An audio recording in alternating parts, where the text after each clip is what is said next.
I have just spent 8 hours watching Avatar live action on Netflix, and it was a roller coaster of emotions. Let's make some tea and talk about it. I think the dynamic of the series will definitely not leave Avatar fans indifferent. Everyone will have their own opinions. I have my initial thoughts. I'll rewatch it again and dive a bit deeper into details. There are probably gonna be more layers to reveal, but gotta start somewhere. And before we proceed, of course, there's gonna be a lot of spoilers here because I'm gonna be talking through every single episode, discussing the highlights for me and also things that I found a little bit maybe questionable or that made me scream. And I would love to also discuss what your thoughts were. Let's start with episode 1, Aang. Honestly, in my opinion, they did really well with earth bending. Right, the first seconds of the first episode looked pretty cool. The fact that we can see how brutal fire bending can be is really differentiating animation and the live actions. And the whole genocide thing overall was emotional. So some really cool air bending. Not gonna lie, I teared up quite a few times throughout that episode. Straight away we see his relationship with Gyatso, very touching. I think Gordon, who plays Aang, really understands the vibe of the character and it was quite natural. We also see Katara and Sokka and they have a little bit of a different relationship here. Katara comes across as a little sister whose main issue is that she isn't taken seriously. The question is, where is the compassionate, stubborn, fierce Katara who tackles Sokka's sexism? To be fair, at that stage it didn't bother me as much. Iceberg kind of revealed itself a little bit randomly. Still would have been cooler if it was something to do with emotions of Katara. And if we're gonna talk about Katara, I was really missing her development as a bender. One thing from Aang, like one speech from Jet, and certainly she is a master. Well, I think a big part of her development initially was also the feeling towards Aang being able to master waterbending so effortlessly. See? The key to bending is... Will you please shut your air hole? Believe it or not, your infinite wisdom gets a little old sometimes. Why don't we just throw the scroll away since you're so naturally gifted? Katara having ego and not always finding it so easy to just support and cheer on and all that jazz. It was pretty important. There is a really lack of dynamic here between Aang and Katara. Aang just comes in, drops some wisdom. Katara straight away just gets it. And Aang is not even trying to waterbend once in the entire series. They kind of portrayed him as lazy, not wanting to train, really training only with Gyatso, and because he had traumatic experience of losing Gyatso and learning about the horrible stuff that happened. Never really trained with anyone else. That is understandable. That's probably how realistically a lot of people would have felt like in this situation because they're grieving. It could have happened this way. But also naturally, Aang had curiosity and liked to show off and liked to try new things. He's quite brave, open-minded, and him not even trying to waterbend is kind of a little weird to me. And I liked the scene where they just jumped into the water and they played around, but that wasn't really a bending. Now I'm getting ahead of myself. Sokka's behavior in the tribe and his sense of humor, everything was really good. Sky Bison. Repeating it doesn't help.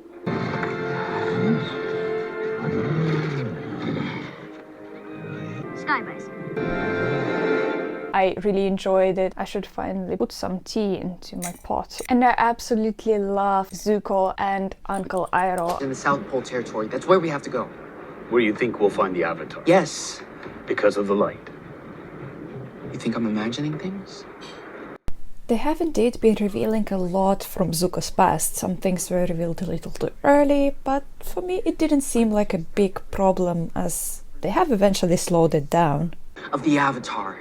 And I'll keep doing it for another 3 years if I have to. I liked the addition with his diaries. It's maybe a reference to war type of diaries. And I liked how they brought it back in with Aang's question later. Goat hair or rabbit? Your calligraphy brush. Your characters are so neat. I could never get mine like that. Goat hair. It's stiffer, more control. My teachers made me practice every morning. Me too. Them talking about something casual and bonding over the diary, that was a cool addition. That's pretty much all I had to say about episode 1 because it generally was great. I was excited to see more. And here comes second episode, Warriors. For the first time we see Kyoshi Warriors, Kyoshi herself. You're making a mistake. He's the Avatar. Ridiculous. There would have been signs if he was the Avatar. I think that might be a sign. loved the way that they portrayed Kyoshi warriors, the makeup, the outfits, the discipline, the training part, the way that they were fighting, the metal fans. It was very fun to watch. It was really dynamic. Before she died, Avatar Kyoshi trained an elite force in her image. One ready to protect not only our homes, but our way of life. That is why I'm not just a warrior. I'm a Kyoshi warrior. It was an epic line coming from Suki, and I also liked that we saw her mother as the leader of the whole island. I thought it was a pretty nice addition. I liked her in the fight. I liked the dynamic between her and her daughter and the Avatar. All of this, in my opinion, worked really well. And that was right until we started seeing the romantic development between Suki and Sokka. And I think because once again they took away the whole Sokka's sexism part, he was straight away trying to bond over the fact that they're both warriors, rather than him being like, Wait a second, there's no way a bunch of girls took us down. A bunch of girls, huh? which initially was the part that set out those conflicting feelings that Suki had, and it was a banter, it was her wanting to show what they really can do. Here she appears during his training, shows him her cool skills, and instead of laughing it off at the end, we see her regretting coming across as so strong, and Sokka just left. To me, it looked like Suki's trying too hard to win Sokka over, while originally she didn't even have to try. I actually wanted to see Sokka being humble, genuinely reflecting on his behavior and realizing how wrong he was. It would make so much sense for Suki to like him and see a great guy in him, because he was able to apologize and he was holding himself accountable. And it would have been way more meaningful than Suki liking him simply because she never left an island and he was kind of exotic. Eventually, it would have made sense how he bonded with Katara at the North Pole, where he talked to her about... You get to decide who you are, not Paku or anyone else. I'm gonna challenge Paku to fight. And then he could have brought an example of, oh, remember how I underestimated the Kyoshi warriors and you, and now I am a completely different person. I understood all my sins, please forgive me, and... Go kick his ass. We didn't get any of that. Did it completely ruin the experience? No, they added a little bit of drama to Suki. There's a reason we've avoided that all these years. We've stayed safe. If not happy. Then it didn't progress anywhere, so we'll probably see a bit more of that in the future, because otherwise it was a very short story. The new way Aang interacts with past lives. I've contacted Avatar Kyoshi at her shrine. I can do the same with Roku. Kyoshi will become a first avatar that he sees in Netflix adaptation. Kyoshi is being very much herself. A mighty, merciless warrior. I assure you, I would have done whatever it took to stop Chen. Knew I shouldn't have asked Kyoshi. And I think his interaction with Kyoshi was good, which I can't say about Roku or Kurog, but I'll get to that a bit later. Then Kyoshi channels powers through him and shows the firebenders who is a real boss here. All of that looked amazing, and that brings us to episode 3, Omashu. This is where the things start getting a bit packed with different facts from Avatar universe, and they bring so many characters, they bring so many storylines, and all of this is happening at the same time, and all of this is happening in Omashu. I understand that obviously live action will restrict Netflix on using all the locations, and the whole Avatar journey will have to be shortened in some way. At certain moments, I wish they didn't even mention it, to be honest. Put it there for the sake of it being there, without revealing any sort of story about it at all, unless they're planning to do it later, which is hopefully the case. But they just like briefly mention it and they're like, yeah, done, you know, this has been mentioned, we are all good to go and focus on something else now. First things first, we see the gang getting into Omashu. Straight away, Aang understands that there is not an airbender, and then blast half of the building off. They introduce us to Sai and the whole engineering, and Aang is like, I'm staying in Omashu because I want to help. It seemed that from this point on, Aang's storyline is just kind of circling around the same idea. It's my responsibility to help these people. All of this is my responsibility. I also need to help these people. I'm the only one who can save them. Do you know what it's like to have people depending on you? And nothing else kind of happens for Aang anymore. And by the end of the series, I was like, wait, what even happened to Aang? Because he just appeared and he's like, I'm gonna sacrifice myself. And I'm like, okay. Anyway, back to Omashu. Welcome. Orphans. Refugees. At least that's what we were. What are we now, Smeller B? Freedom fighters! Yeah! I liked the way they portrayed freedom fighters. Jet's fighting skills were on point. The beginning was very promising, however, throughout the episode we see only Katara interacting with Jet, and then they have a conversation, he unleashes her powers. And that was really questionable because, yet again, we didn't see much interaction between Aang and Katara, they didn't band together, and therefore they didn't manage to create that connection, and then out of the blue they were like, I suddenly care about you. And without even interacting with Jet, Sokka and Aang get invested in the story, but they didn't have nearly enough depth for me to be wowed. So Katara ends up saving everyone at the end, while Sokka gets to focus more on trying himself in engineering instead, which I think was a good thing for Sokka. Fundamental part of that episode was Aang deeply caring about preserving his culture. He worries about being the last airbender, and he realizes that he is the last person on the planet who truly understands what it means to be one.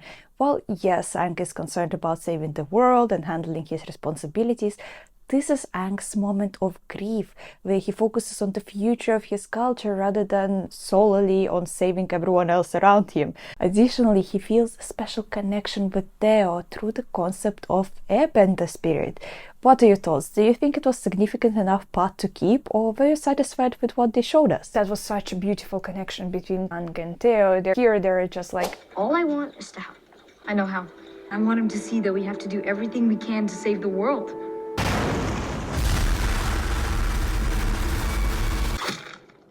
He's done the impossible. Originally we see Azula appearing cold-blooded and confident, and we slowly start seeing her spiral as the story progresses, and that's why her finale hits different. Well, in this series we see that anger and competitiveness and insecurity very early. I did like her relationship with Ozai though, showing how he equally manipulates both children for the sake of his own interests. I really liked the fight between Zuko and Aang. It was cinematically very entertaining. The fighting in fabrics, the way that woman attacked Zuko and being like, you can't hit the child. I think that was a really good Avatar dynamic there. I actually don't think there is anything that involves Zuko that I can fail. I think thanks to Dallas, I hope I pronounced his name correctly, him really understanding the character. Zuko is amazing in every single episode, at least for me. I don't know, if you found anything that you didn't like, let me know. It's gonna be quite interesting. Episode 4, Into the Dark. Hands down, one of the best moments of this episode is Iroh's story, Zuko saving him, and Iroh's dialogue with the Earthbender soldier. But the Leaves from the Vine subtly playing in the background has truly moved me. It emotionally destroyed me, so thank you for this. And now let's talk about Bumi. Gonna need some relaxing tea for this. Scalding hot water, steep for 2 minutes. Tea? I have actually nothing bad to say about the acting itself. It was quite accurate for what King Bumi would have been like. Parts that I didn't like is, first of all, Aang straight away gets that this is Bumi because of the laugh reveal. Destroys the whole concept of challenges where he tries to figure out what is going on. You dare tell me I should care?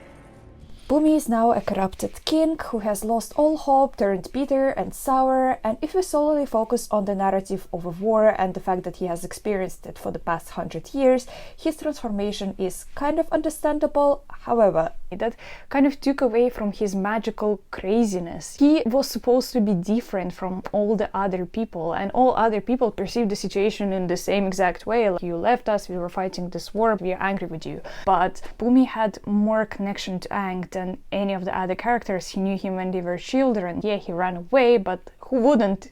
Who wouldn't if you're 12 years old and you would find out that you have to save the world and it starts right now? So way too much judgment, too much confusion between Bumi and Aang. And yes, we can argue that they only knew each other for a couple of years and the connection wasn't so deep. However, why does that erase Bumi's approach to life? He came across more like Kyoshi, which makes sense in the context of Earthbenders being straightforward, tough, head-on, but Bumi's lesson was very much connected to Bumi's character. Instead of seeing what they want you to see, you gotta open your brain to the possibilities. Well, they weren't straightforward. To solve each test, I had to think differently than I usually would. That was what differentiated Bumi from so many other Earthbenders, and that's what we're gonna later see in animated series connected Bumi and Toph. And neutral jing. When you do, nothing.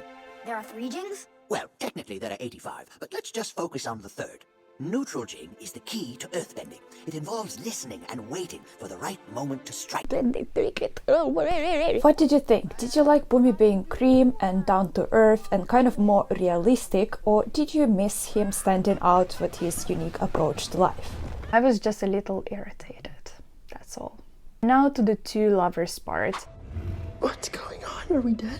This was one of the plot twists that didn't make much sense in terms of adding value to the story. However, at least we got to experience this beautiful storytelling. Maybe it's not gonna be everyone's cup of tea because we didn't get any romantic moments between Aang and Katara, but I think it made perfect sense considering that everything there happened in the span of a day. She just had this flirtatious situation with Jet, and it made sense that there would be no romantic scene whatsoever with Aang, and it would have been like pretty weird. Instead, we see Sokka and Katara going in, and there they meet the music band. I loved the songs, I loved the vibe. They took away some of this crazy that those characters had because they, in animated series, went in and they believed that love can save you.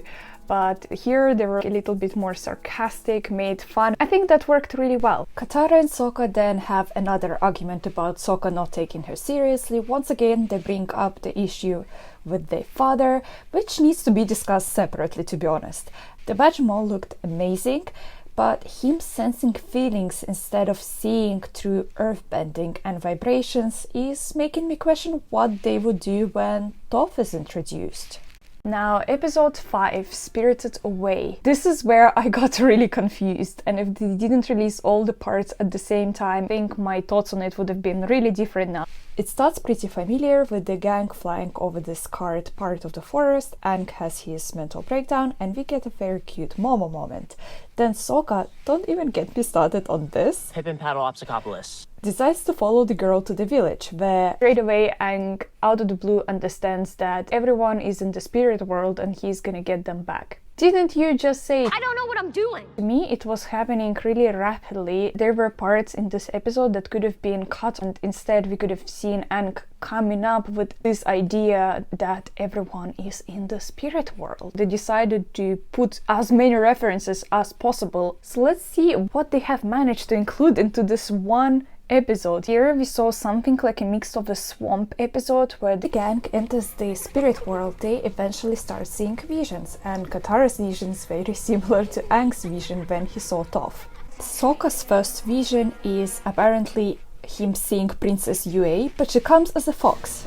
And it's a talking fox, and at that point obviously we don't know yet that it's gonna be a Yue. We needed a fox because we want to also include the library episode here and Wan Shitong. And the whole role of Wan Shitong here is basically giving directions to the gang and being like, follow the path, but it's kind of dangerous. I just generally don't understand why it was necessary to introduce Wan Shitong like that. If they would need it later on in, like, I don't know, season 2, wouldn't they just introduce him then and be like, I am Wan Shitong, he who knows 10,000 things. Maybe the purpose was to highlight that Aang has a deeper connection with the spirit world because Aang actually understands Wan Shitong, but was that necessary? Then of course we get to see Heibai. I thought this moment will never come, and turns out he has nothing to do with what is going on. He's there just like, oh, I'm angry and hurt, and then Aang is like, That's rough, buddy. so yet again Aang didn't have his development, his moment of learning how to communicate with spirit by not just talking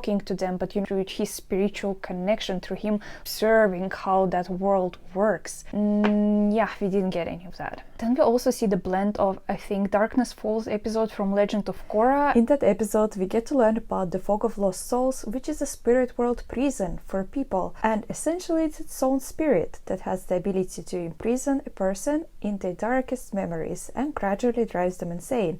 Aha, how can we not mash this in, thought Netflix, and we got It's the hunting ground for Ko, the face stealer. He preys on those paralyzed by despair and doubt. He must have the villagers too. The ones we came to rescue. Ko will have taken them to his lair. Ko will hold them there until he's ready to feed.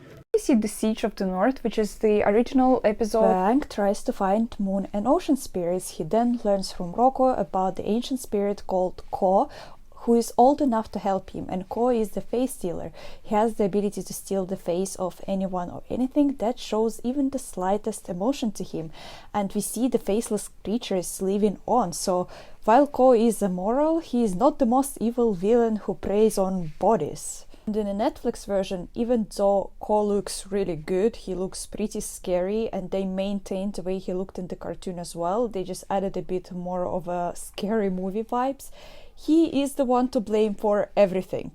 Mother of Faces, and I'm not gonna spoiler for anyone who doesn't know what was the whole role of a Mother of Faces, but they have mentioned it. And what are your thoughts? Do you think that was necessary to blend so many different concepts into this one episode? And if you thought that that's where all the blending of different concepts stops, hold on. We also have a new spiritual age episode from Legend of Korra, again if I'm not wrong. In that episode, Korra meets Uncle Iroh in the spirit world and learns how he made a conscious decision to leave his body behind once all his missions were done and live in the spirit world. I felt like this is what they were trying to do with Monk Gyatso here when he said that Most who perished moved on in the great cycle. I chose a different path. Chose not to move on to the next stage of enlightenment? I maybe need to re-listen to his speech, but I didn't understand where did he go, like what happened, why it was a one-off action. Can you tell me what impacted it? Maybe I'm missing something from the comic books, or I'm not sure what's happening. I was left so confused there, and I still didn't get what the answer for that was. From one point of view, it's kind of cool that Aang had this moment with Gyatso and maybe felt a little bit supported, and thankfully that gave us a bit more screen time of Aang and of him having some other thoughts and feelings, except what he routinely does is like saving the world and being ashamed. We see the darkest memory for Katara and Sokka, and if Katara's memory is exactly what I would expect, Sokka sees his eyes dodging day. Another episode mashed in.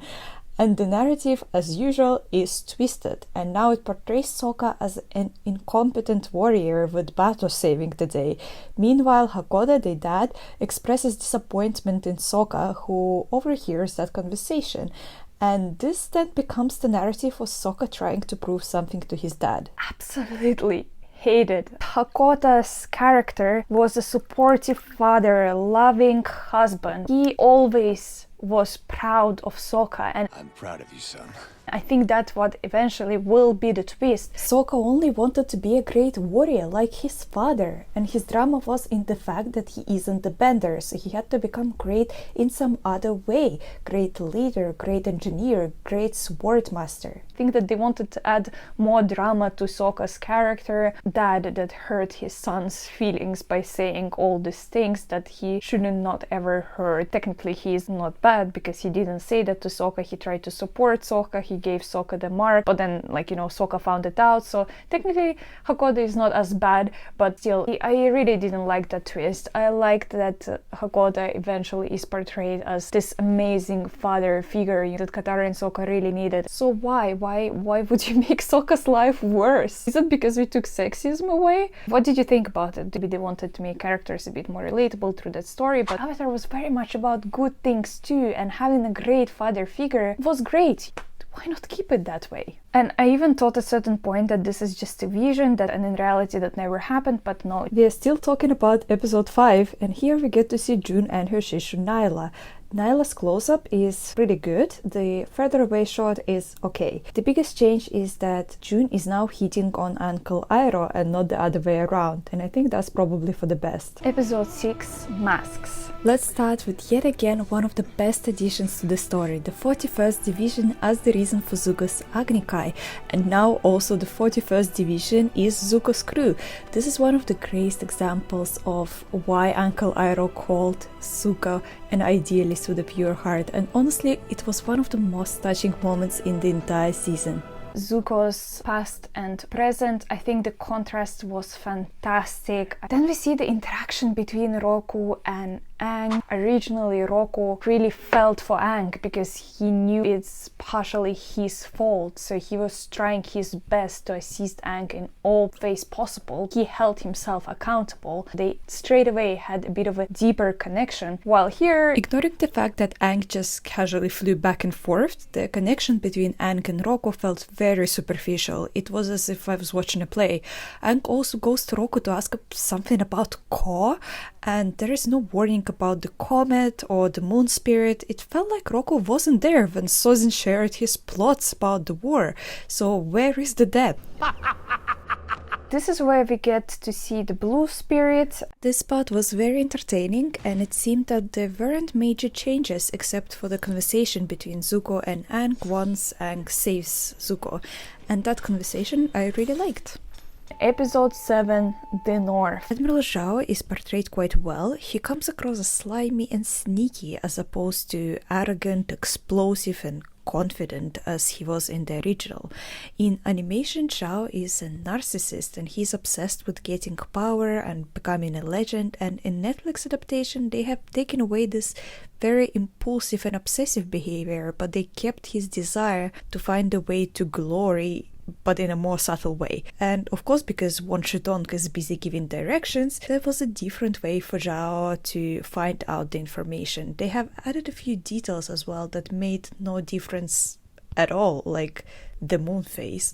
How did you feel about Azula working for Zhao now? Here we see Princess Yue for the first time. I kind of like that she is not just crying and being upset all the time. In the original series, the big problem for Yue was arranged marriage, or since she couldn't avoid it, could we even say forced marriage in this case? And once again, just like Sokka's sexism, the important topic that could have been brought up is getting brushed off. In Netflix, they have decided to empower Yue, making her a true leader, a spiritual guide, her own person, which I really love. You know, she at least not crying all the time. And then we find out that Yue will not be marrying Han because he is not the boy of my dream. Wait, what? Chemistry between Yue and Sokka was a little bit rushed and a little bit weird to me. Yue was like, yeah, I decided to break this arranged marriage because Han wasn't the man of my dreams, but you, Sokka, are, and then they kiss. I think they also made Sokka this kind of like a lover boy. Not to worry, they didn't cut out Paco's stubborn beliefs, can't say the same about his sarcasm, and we get to see the duel between Katara and Master Paco. I think that the waterbending was better in every other episode than it was in that particular fight. Fight between Zuko and Katara was way more epic than the fight between two masters. And then we get Legends, the final episode, and I actually made 0 notes about it. And when Aang turns up in the Aces and he figures that he has to sacrifice himself, it didn't have quite the same effect. You'll be lost forever. We also see Zhao and Zuko have the duel, and as they have never actually had the Agni Kai, Netflix in its best traditions includes sneaky attack into this fight, and then we see Iroh making a move. Did Zhao get unalived, or will he somehow get into the Fog of Lost Souls? Remains a mystery. And as for the main battle, it was a cool fight, I think Godzilla action. I was really waiting for that wave. Katara ends up bringing Aang back, but yet again their relationship has never developed to the point where you can feel how deeply Katara cares about Aang and not only the hope that he gives to the world. What were your thoughts on this finale? It obviously says to us there is gonna be more, because Aang didn't even start working on any other bending disciplines yet. Maybe I missed something, maybe I didn't understand something, so let me know what sort of perspective you had on it, because I didn't watch any interviews where cast or the production team speaks about it. Maybe they have revealed something that I mentioned I didn't get, as well as I didn't actually watch anything from other creators. As I'm filming this video, I didn't see a single video even published yet, so that would be really interesting to see, and I hope it didn't spoil your experience. And of course I want to know, did Netflix do it justice?